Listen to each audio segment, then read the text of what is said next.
લે મહાત્મા ચાના કાવડિયા પેલા ખાતામાં લખી લે ને. આગલા તો હજી બાકી છે.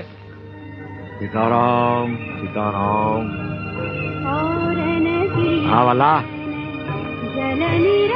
બોલ કેટલા રૂપિયા બાકી છે? 20 રૂપિયા. 20? હા. એ આ તારા 20 અને આ મારા આખા ભાવનું દેણું તને દઈ દઉં છું, લઈ લે. સીતારામ સીતારામ.